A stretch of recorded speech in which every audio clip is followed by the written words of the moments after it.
All right. Welcome to another episode of Millennial Money Matters with Kelly Turner.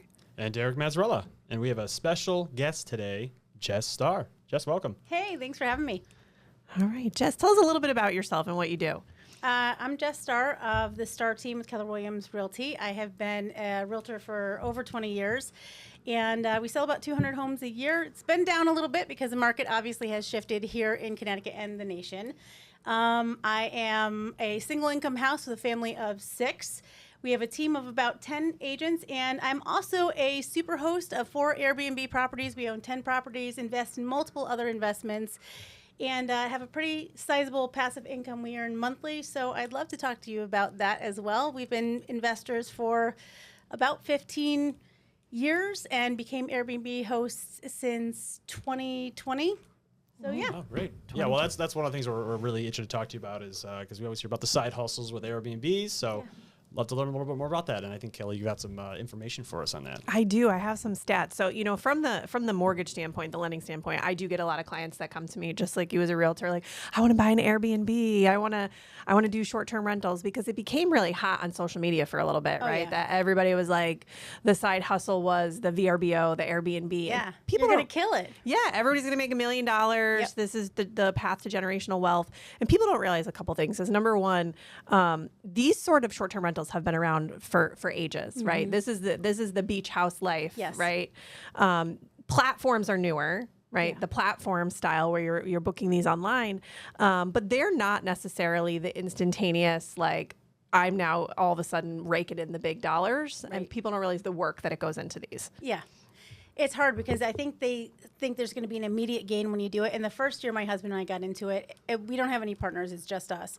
We said, we're going to think of this year as a wash because you have to invest the money in first. And I think a lot of people they don't think that way either. But we thought, too, if we want to get the most return on these investments, we want to have a premium product so that we can command a premium price. So we were willing to put in more money than most so that we could get a premium price on the premium product we had. But a lot of hosts don't want to do that either because they're going to put some money in and it costs, right? Right, you're not just loading up with IKEA furniture, right? And Yeah, no, right? We wanted the really high quality towels, and we left special treats for everybody, and we had really good organic linens and all those things. So like, if you needed an item, I thought about if my family went away, if I wanted beach chairs and toys and all those things, I didn't want to have to think about anything. So 5-star reviews on everything we had was my number one priority.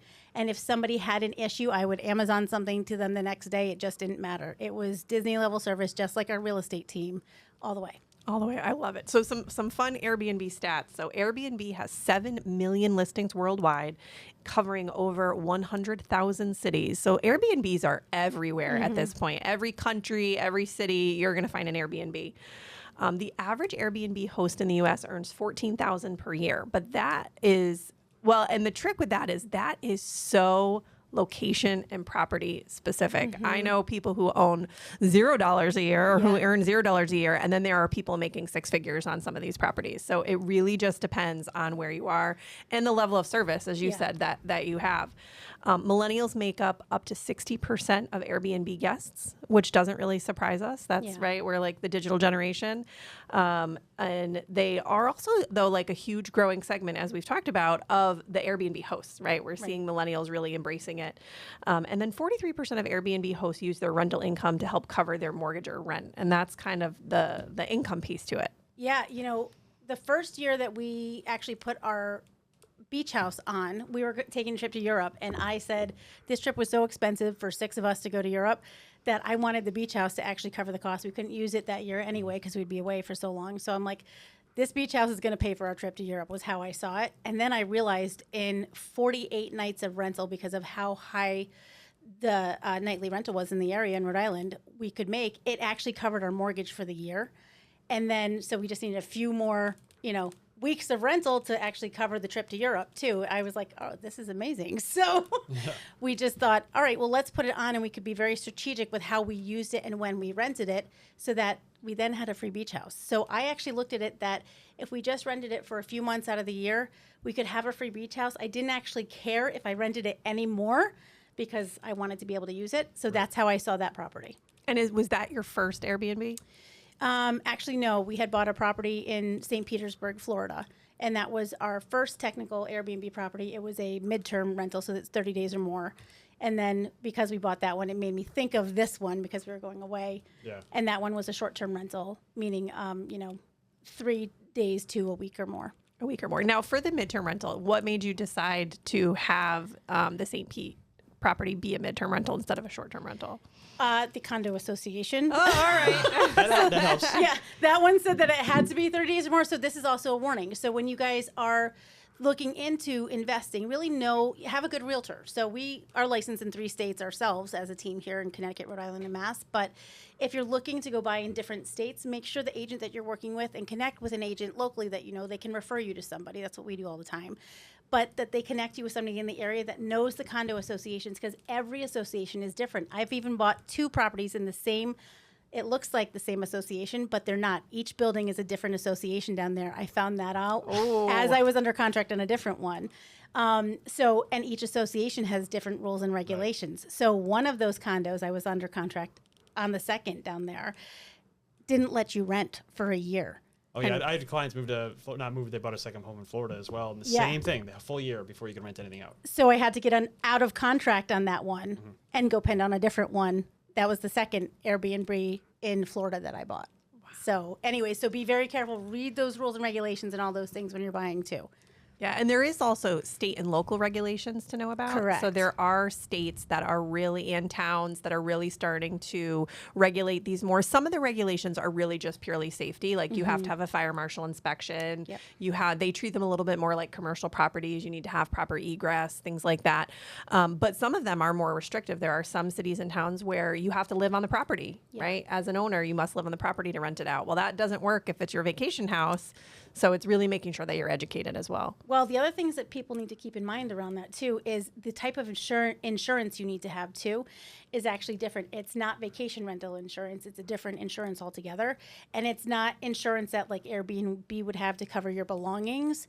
It is actually a different insurance altogether. So you need to make sure you're telling your insurance provider that this is a vacation rental. It's through one of the vacation rental sites. It could be VRBO or Furnished Finder, any of those too. So make sure you're doing that too. And like in Rhode Island and other states, you have to register with the town and the local municipalities, like the states as well, because there's different taxes that they have too, and they change all the time, guys. So make sure you're up to date and you're registered so you don't get in trouble and slapped on the wrist with other fines. Sounds like a lot of work. Why would anyone do this? I know, it's so weird. Sometimes I ask myself that too. But when you're a 6-figure earner, then you don't ask yourself as much. Yeah, there you go. The money helps, right? It's all right. All right, Derek, you've got some money questions. I do. All right. So let's say, all right, I'm an investor. I'm like, all right, I'm seeing stuff online, and I come to you, Jess, and I'm like, all right, I'm trying to decide. I've got maybe a property. Do I rent it monthly? Do I do the midterm rental? Do I do the short term? Like, how do you kind of go through that process with a client? So what we'll do is I actually have a bunch of calculators I'm happy to share with people or any of your listeners if they want to get that. They're free to reach out to me. We've created calculators that we actually use to assess each property that we have. So I took it and I looked at properties that we had, for example, and I said, okay, if it's a long-term rental that I have right now and I'm making X, if I could reposition it into a midterm or a short-term rental, would it be performing better? And sometimes, like my husband and I will reevaluate our portfolio and we'll look at it and say, okay, is this performing to the capacity it needs to? And we do this because we have a mindset of we want to earn a certain amount of money every month passively so that we can hit certain goals in our life, right? So sometimes that's just reevaluating certain things within our portfolio, and other times that's do we need to acquire another asset in order to hit that number passively?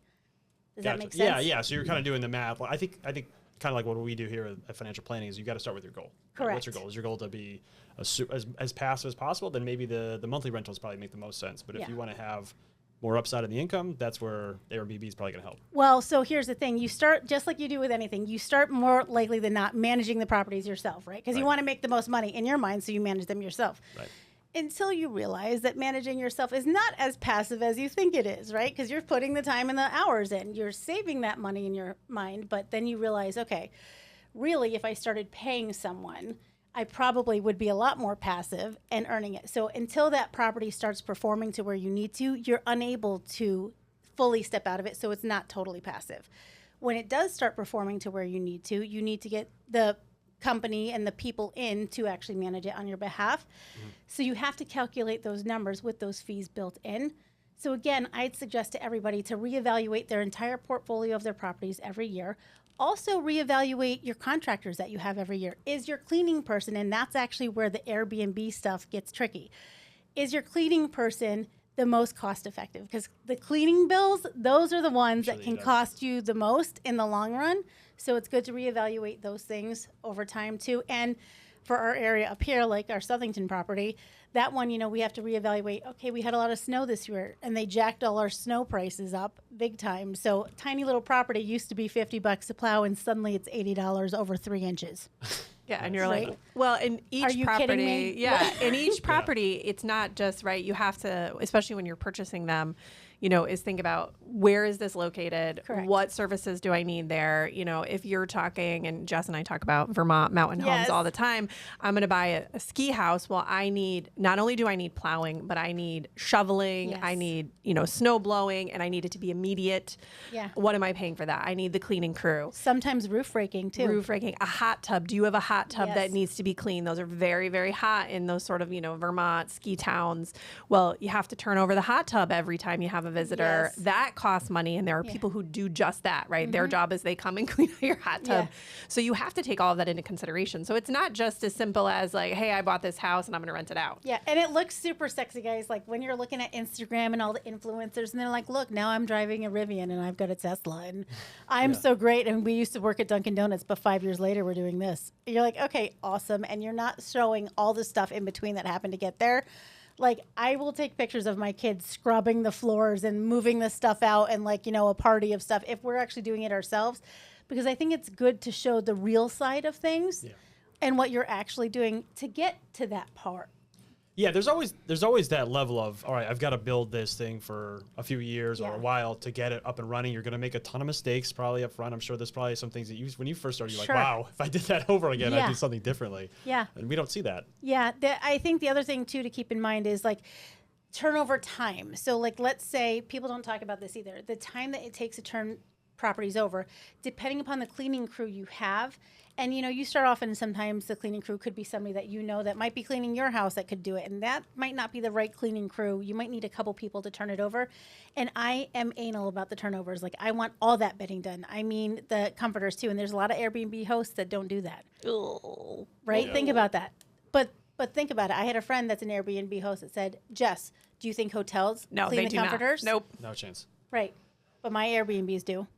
So Staying in yours. yeah, that's what I'm saying. So, but the hotels don't do that. Yeah. So you're staying in a hotel and you're like, they don't do those comforters. How many people have stayed in these hotels? So, and I really want that done. So you have to think of what's the process for that. So I have these beautiful thick bedspreads. Well, that stinks to try to do that. But if I get the duvet cover over, the bedspread, well, then I can take that off and do that a lot easier. And maybe I actually need to invest and buy 2 duvet covers so they can take it with them, do it in between, and just flip it the next time. So they're not sitting there 8 hours waiting for the laundry. For the laundry, yeah. And laundry, I feel like is expensive. People don't realize, right? You're running 4 or 5 loads of laundry. One of the complaints I saw online about Airbnbs is the chore list upon leaving. Yeah. What's your thoughts on that? I don't know. Derek, have you have a stayed in an system. Airbnb? Yes, I have. Have you done the chore list? Have I done a chore list? Yeah, there's been some things like, make sure you put the trash here, right, and all that stuff. A couple that I have like small lists, but I haven't had anything where I've been like, oh my god, this is like, what are they asking me to do? I should give you my chore list, and you guys tell me if I'm unreasonable. All right, let's hear it. My chore list is: you start the dishwasher, leave your dishes in the dishwasher, we'll unload it, start it. Your garbage goes into the garbage bin. Obviously, ideally, it would be awesome if you emptied the fridge. I don't ask that, but if you'd emptied it, that'd be ideal. And we ask you to strip the beds and throw it in the wash. If you can get it to the dryer, awesome. If you can't, that's okay, but at least you've started it. Throw all your towels together into the bathtub. Oh, the bathtub. Yep, because they're all wet. I don't want them on the floor in the, on the wood floor. Yeah, But see, throw you 'em in sound the like someone bathtub. from experience because I feel like I've been like, Right, yeah, just throw you've seen whatever. this. You've seen this before. Yeah, I'm a mom. I have kids at home. I know they're throw them on the wood floor, throw them wherever, and I'm like, okay, what makes the most sense? Throw them in the bathtub. They're wet, so the cleaning crew can get it. I have extra sets of every sheet, every towel, everything. So also, if they've trashed them, then I can just say, take it from the closet, throw that out. If you can't bleach it or do whatever, toss it. The biggest thing that I hate as an Airbnb host, which I think everybody should talk about, I try to get nice white towels, but this ticks me off more than anything. Tanner. Self-tanner is a freaking nightmare. They ruin all my towels, and I hate it. You would think it was makeup. I buy these like special little makeup towels that say makeup. I leave them out for everybody, but it's this stinking tanner. I never would have thought about that. I will say the makeup, those black makeup washcloths, key. I'm a makeup wearer, and whenever I see those, I'm like, oh, thank God. I leave those out for everybody. Most people are awesome at it, but it's the tanner that trashes the towels. So you need special tanner towels, huh? I actually may switch all my towels to gray for that reason. Yeah. Wow. I can see Yep. that. Wow. No, I think your chore list. So we stay at an Airbnb in Martha's Vineyard every summer, and that's very similar to what our chore list is. What our host does there now, this one we don't rent via a website, so it's a little bit different. But we pay a large cleaning deposit up front, and then he refunds you at the end once the cleaning people come.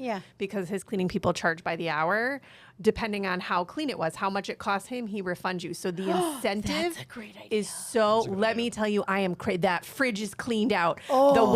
Because I want my money back. Yeah, I want my money back. So I'm like crazy. I'm gonna need these details after this. Yeah, Kelly. it's really genius. But like, so we leave the house spotless. Yeah. Because I want as much money back as I can possibly get. 'Cause I'm cheap. Yes. Fun fact. You probably figured that out on the podcast already.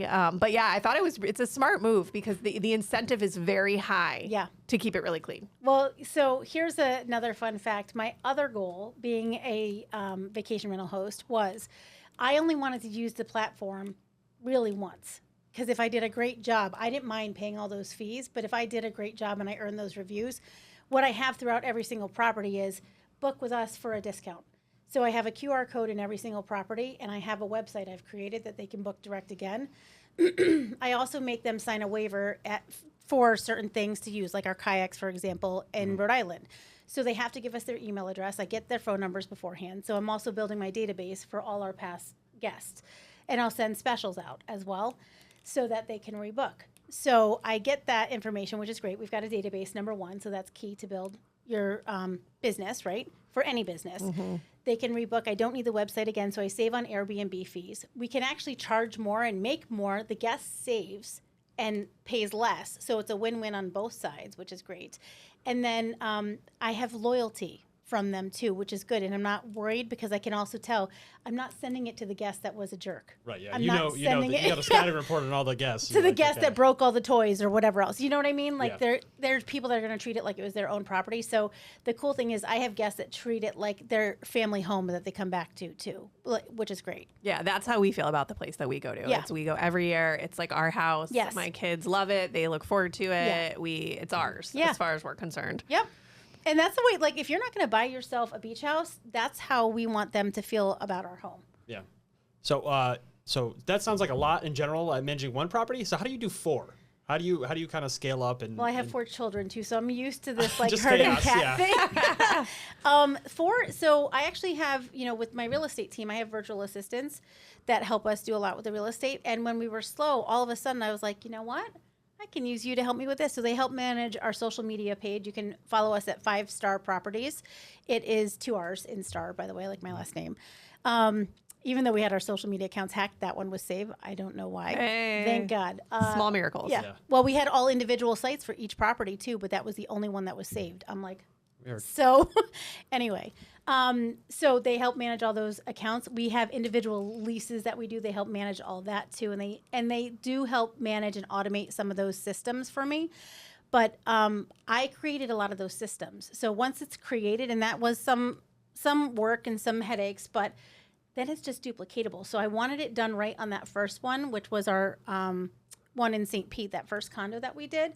Once that was done, that was awesome because we could just repeat the process. If you do it right the first time and spend that time, even though it was painstaking to do it right the first time, you then just create a system and it was repeatable. So we have a welcome book and we call it the Don't Bother Me book. So the welcome book goes out before they even come, and it's got everything answered in it. I mean, down to restaurants. It goes down to where the mail is, where the garbage is, everything. We also created videos that we can send to them as well. So of me literally walking to point where each one of the things is, from the mail to the video to the workout room to the That's pool. awesome. So, and I'm like, listen, if you need anything, you just let me know. But here's a video list. Here's the book. There's also a welcome book inside when you come in. Your code is the last 4 numbers of your cell phone, so you can't forget it.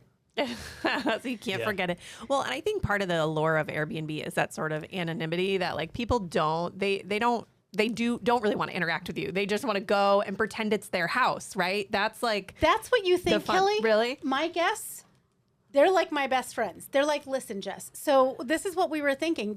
What did you like? Where did you go? I'm like, listen, go to Sunset, order this, tell them I said hello, and then once you do what, like... So you're basically a part-time travel agent while you're there. I kind of am, but you know what? I love the locations that they're going to so much that it's really like I saw it as like a concierge level service, and it wasn't a burden to me because we loved what we did.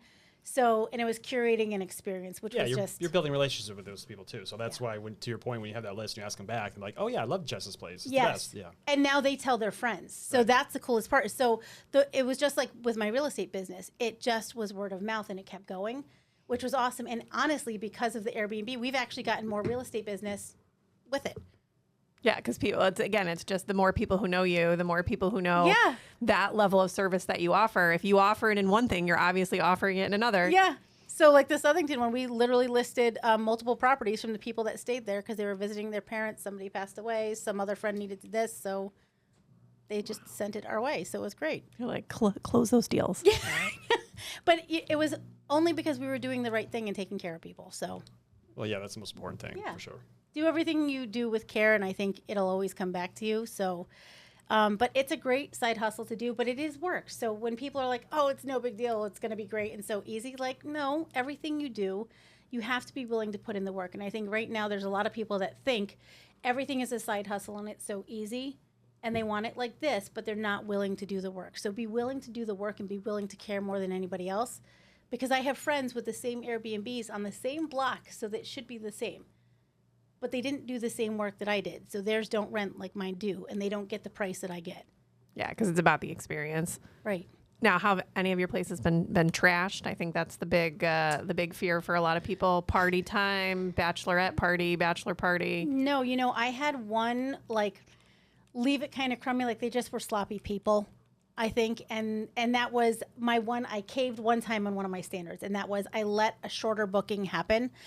And because we made a certain dollar amount, in my mind, I said, if I let it go less nights, like say 2 nights, I was like, then more people will come and they can afford it more. Mm-hmm. So it's not going to be the caliber of people I want in this property.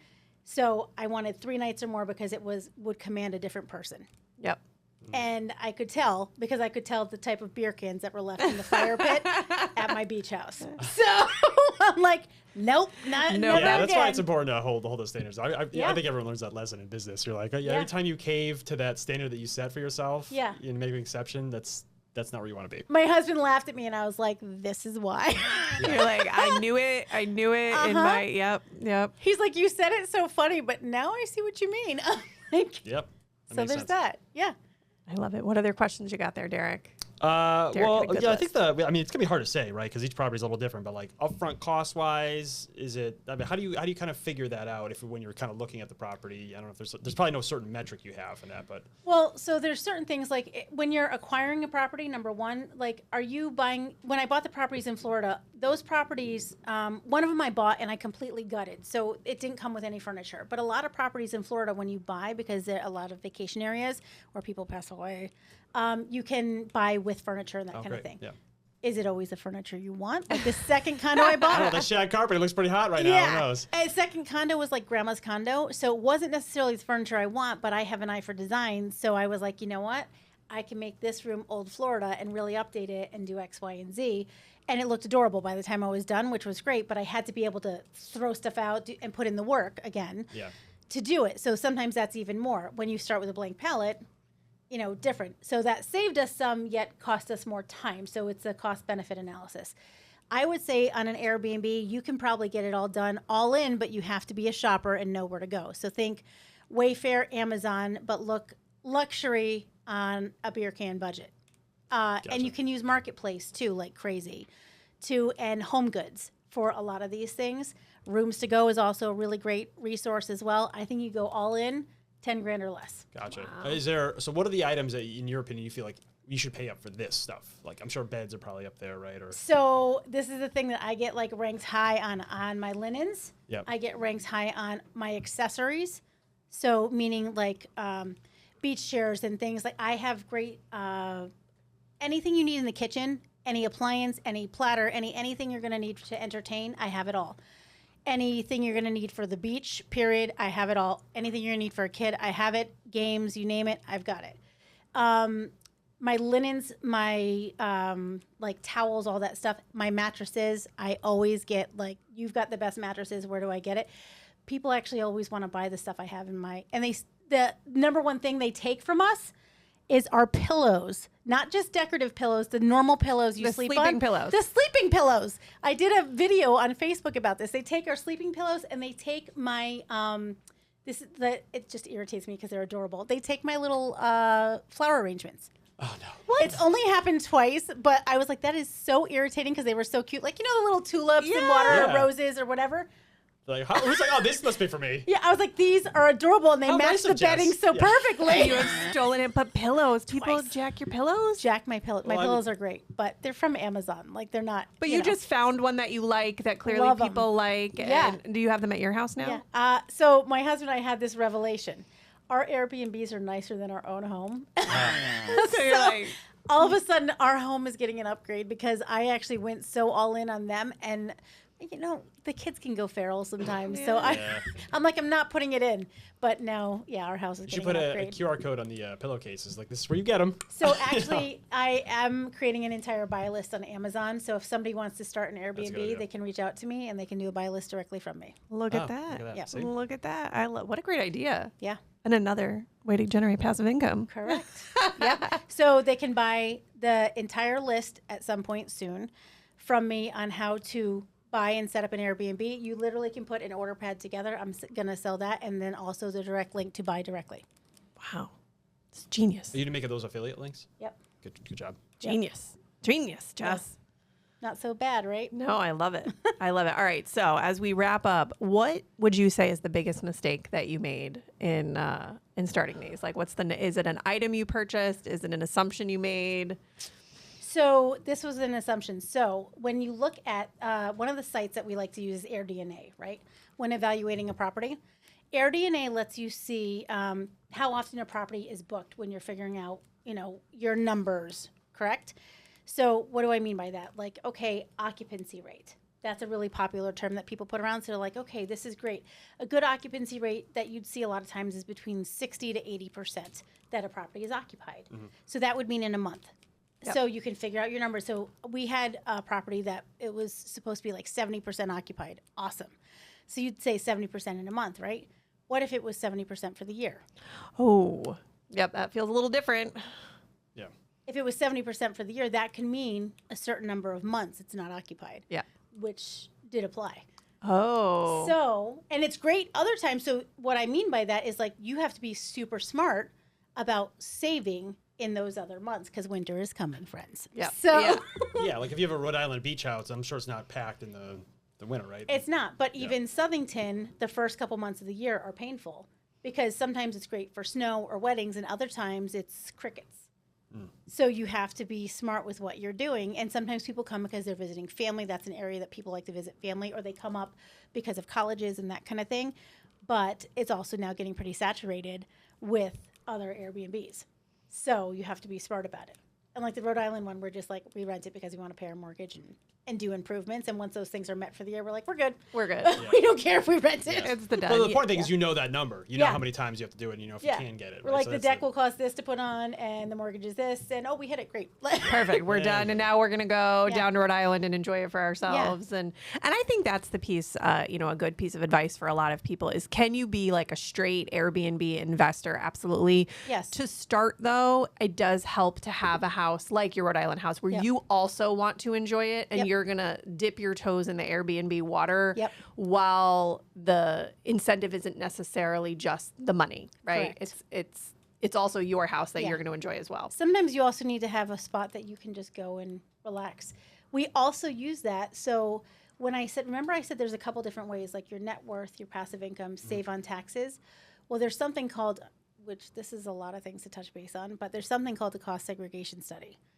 You guys talked about that at all? No. We've not talked about it. We have not had an account, but go ahead. Yes, this is a huge thing. So when I talked about saving on taxes, this is something where you can depreciate the entire physical asset and any adjoining assets, like our entire granite stone wall that wraps the property and our detached 2-car garage on top of it. So it brings down your taxable income if you are a real estate person or a real estate agent, which is huge. So that means you're bringing down your taxable income. That is a massive, massive tax savings, because as a real estate agent, we are writing massive checks every single year to pay our taxes. So we want to do things that bring down our taxable income. So I wanted to do that, and this is a sizable property value-wise. Right. So I wanted to do that because I wanted to pay less in taxes. So whether it rents 1,000% of the time or not, I don't really care. You're getting your savings in I'm getting my savings, yeah. Well, all right. Once again, disclaimer, because I know there's a compliance listening. So talk to an accountant about it. But I am not a financial planner. I am not a tax advisor. I'm not a tax strategist. Yeah. I'm merely a real estate agent. But I think you do bring up a good point, because when you have rental real estate, so not a house that you live in, Right. There are a lot of tax savings opportunities there. Like you can almost pretty much make a lot of money on it, depreciate it, and it looks like for the government, you didn't really make much, or if anything. Yeah, right? because also any new sheets I have to buy, any improvements, like, we have to put in an outdoor shower. It's a need for our property. It's a beach rental. So we have to do that. And we need to do a new deck. And we put in AC units because, well, that was something that the property needed. And it needed new counters in the kitchen as an update. So we put in new appliances too. Yeah. Well, and you We also get to depreciate all of that. the other piece that we're not talking about in this, and I think that's the last thing too, is you are also, just from the straight real estate investment side, you are growing this asset over and over and over again. So someday down the line, if you want to sell it, you will have also vastly improved the value of this home. Correct. So you're like making money in multiple ways from the same asset, and Right. I think that's something that don't lose sight of that either when you're looking at these properties, right? So because you put the new deck on and the outdoor shower and the new countertops, this house is worth just that much more. Yeah. and you're getting mortgage paid down. And the mortgage is getting paid. And here's the thing. Everybody's always so scared to buy it because they're like, oh my gosh, the interest rates are so high. Oh my gosh, the prices are so high. Well, I had waited 15 years to buy this beach house. I kept trying and it never happened. And then in 2020, when I thought the world was going to, in a handbasket, I was like, is this the worst time ever to buy? Am I the biggest idiot? Or was it smart? And so I ended up buying this house, and I had already just bought a house earlier that year as a long-term investment in February, and this was in July. And it happened to be a neighbor that walked by that let us buy it, the only other house that was on the pond for 5 generations in one family like our other family. So we bought it, and I look at the value of this house now from when we bought it, and it is more than double in value. And I can't believe how blessed we were, but I'm never selling this house. But I will die on the front lawn. It's fine. It's fine. It's fine. But what a great investment, right? And we talk sometimes about investing in what you feel passionate about. Yeah. Like you are making money and helping your family off of something that you love. Yes. Obviously, you can tell. You love it, and it's helped you also build all these other properties that you are just making money off of. Yep. So what a cool story. Yeah. And it's just fun because you know what? When you're passionate about it, then you get to get other people excited about it too. Yeah. And educating people through the process is just so much fun. So I hope everybody does look into being long-term and midterm and short-term hosts. And if you have properties already, look at them to see if they're performing to their max capacity, because we had properties that weren't, and we flipped them, even just like local rentals here that we had that were long-term, and we flipped them to midterm rentals and tripled the income. Yeah, Wow. that's great. Well, so Jess, thanks for coming on. But one last thing, where can people find more about you? Well, on the socials, you can find us at starteam.com. I think because all my social media got hacked, unfortunately, recently, but on Instagram, it's Jessica C. Star. I'm sure we can post it. Yeah, we'll notes put it in and the show everything notes. Like that. So we'll add a bunch of stuff there too, but Star Team on YouTube as well. So we'll put them all in there. We'll put them Great. all in the show Yeah. notes. Thank you so much, Jess. Awesome. Thank you. Thank you for having me, guys. The opinions voiced in this podcast are for general information only and are not intended to provide specific advice or recommendations for any individual. To determine which strategies or investments may be suitable for you, consult the appropriate qualified professional prior to making a decision. This guest and their company are not affiliated with or endorsed by LPL Financial or Advisors Business.